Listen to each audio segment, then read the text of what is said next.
Saudara-saudara yang terkasih, kita lanjutkan seri kita dalam tanda-tanda akhir zaman. Kita sudah menyelesaikan 18 tanda akhir zaman, sebagaimana diajarkan di dalam 2 Timotius pasal 3, ayat 1-5. Hari ini kita sampai pada tanda yang ke-19 di ayat 5. Di dalam ayat ini mengatakan kepada kita bahwa di hari-hari terakhir, orang secara lahiriah mereka menjalankan ibadah mereka, tetapi pada hakikatnya mereka memungkiri kekuatannya. Apa yang dimaksud dengan tampilan beribadah? Sejujurnya, jika Anda melihat di sekeliling Anda, kalau Anda melihat bangunan gereja, pastinya lebih bagus dari sebelumnya. Dalam Alkitab, jemaat bertemu di rumah-rumah. Di masa lampau, nenek moyang kita bertemu di rumah kecil dari kayu, bangunan gereja yang sederhana. Sekarang ini, kebanyakan dari bangunan kita, wow, sangat cantik. Sekarang hampir semua dari kita bisa membaca. Kita bisa membaca Alkitab, dan banyak dari kita memiliki Alkitab. Sebelumnya di masa lalu, tidak ada yang memiliki Alkitab. Alkitab sangat mahal. Mungkin kakek kita tidak punya Alkitab. Bahkan sekalipun mereka punya Alkitab, mereka tidak dapat membacanya. Jadi sekarang ini kita berkata, kita jauh berbeda dari nenek moyang kita. Jauh lebih baik di dalam tampilan bangunannya, cara kita membawa Alkitab, cara kita membukanya, membacanya. Kita pergi ke gereja. Para pendeta sekarang ini dilatih lebih baik dari sebelumnya. Di zaman kakek kita, banyak pendeta adalah orang yang sangat sederhana, tidak pernah sekolah Alkitab, pelatihannya juga sedikit sekali. Bahkan sebagian mungkin membaca pun masih tidak begitu lancar. Hanya pendidikan yang sederhana sebelumnya. Sekarang ini, kita punya pendeta yang berdiri di depan, berkhotbah, sudah tamat dari sekolah Alkitab, cara bicara yang lebih baik. Mungkin mereka melakukan pekerjaannya lebih baik dari sebelumnya. Bahkan di masa virus corona, sebagian kita menerima khotbah setiap hari melalui internet.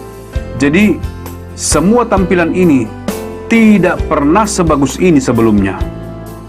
Tapi, di ayat ini berkata, akan ada masa di mana tampilannya yang bagus, tampak beribadah, tapi tidak ada kuasa. Apa yang sedang kita bicarakan di sini? Apakah kita sedang berbicara mengenai pertemuan besar di stadium di Jakarta, di Singapura? Tidak. Atau di gereja-gereja besar yang ada mujizat? Tidak. Kita tidak berbicara mengenai kuasa seperti itu. Kita tidak sedang berbicara tentang kuasa yang menyembuhkan beberapa orang dari kanker atau beberapa orang dari penyakit yang parah. Kita sedang berbicara mengenai kuasa Allah untuk setiap orang dari kita. Dan kuasa ini ditunjukkan di dalam Alkitab. Ditunjukkan dengan sangat jelas kuasa Allah. Roma pasal 1 ayat 16. Anda semua harus buka Roma pasal 1 ayat 16. Dan Alkitab berkata, sebab aku mempunyai keyakinan yang kokoh dalam Injil, karena Injil adalah kekuatan Allah yang menyelamatkan setiap orang yang percaya. Itulah kuasa Allah. Bukan hanya untuk beberapa orang sakit dalam sebuah perkumpulan besar di stadium yang besar, tidak. Setiap hari di dalam kehidupan kita, kuasa Allah ini tersedia. Inilah kuasa yang sedang kita bicarakan. Kuasa apa? Di dalam siapa? Di dalam seseorang yang melakukan mujizat yang pergi ke Singapura, ke Jakarta? Tidak. Kuasa itu bukan di dalam manusia. Kuasa itu ada di dalam Injil. Kuasa Allah ada di dalam Injil.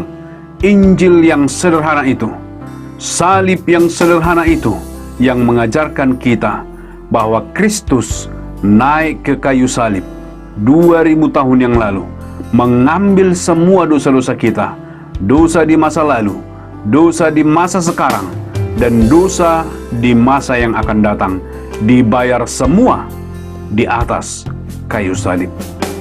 Dengan penderitaannya, dengan darahnya, dengan kematiannya, dan kemudian dengan kebangkitannya.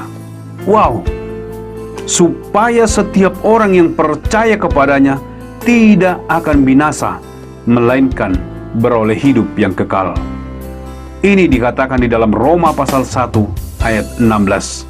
Sebab aku mempunyai keyakinan yang kokoh dalam Injil, karena Injil adalah kekuatan Allah yang menyelamatkan setiap orang yang percaya. Wow! Sekarang ini, dengan gereja yang lebih besar, Anda punya Alkitab, Anda membaca Alkitab, Anda mendengarkan Alkitab, pendeta yang lebih baik, saya ingin menanyakan kepada Anda satu pertanyaan. Sudahkah kuasa Injil ini, kuasa Allah di dalam Injil, mengubah hidup Anda? Saya dapat katakan kepada Anda hal ini. Ada lebih banyak khotbah sekarang ini, tetapi Injil lebih sedikit. Saya bisa katakan nenek moyang Anda tidak mendengar begitu banyak khotbah, tetapi mereka mendengar mengenai salib. Mereka mengerti tentang salib yang sederhana itu, dan hal itu mengubah hidupnya. Sekarang ini kita mengetahui begitu banyak sehingga kita menganggap remeh salib. Kita menganggap remeh akan Injil yang sederhana itu. Apakah itu Injil? Kristus mati karena dosa-dosa Anda, dan Dia bangkit kembali bagi Anda. Apakah Anda percaya itu? Jadi itulah kuasa Allah yang menyelamatkan. Ketika Anda percaya kepada Injil yang sederhana itu, bukan hanya Anda tahu di masa depan Anda selamat untuk selama-lamanya bersama dengan Tuhan, tapi di masa sekarang, bahkan di masa virus corona ini, dituntun, dipelihara oleh Tuhan. Karena Alkitab berkata, ketika Anda menerima Yesus sebagai juru selamat Anda, Galatia 2 ayat 20 berkata, Kristus hidup di dalam aku. Sekarang Anda punya partner. Ada virus corona atau tidak ada virus corona, Anda membutuhkan partner setiap hari untuk menuntun Anda melalui hidup ini. Jadi, di akhir zaman, banyak yang hanya kelihatan beribadah, tetapi tidak ada kuasa. Kuasa apa? Kuasa dari Injil. Jadi ini sesuatu yang saya lihat di mana-mana. Gereja-gereja banyak sekali ajarannya, banyak sekali materinya, tetapi salib dikesampingkan. Ini adalah tanda dari akhir zaman. Tuhan memberkati Anda.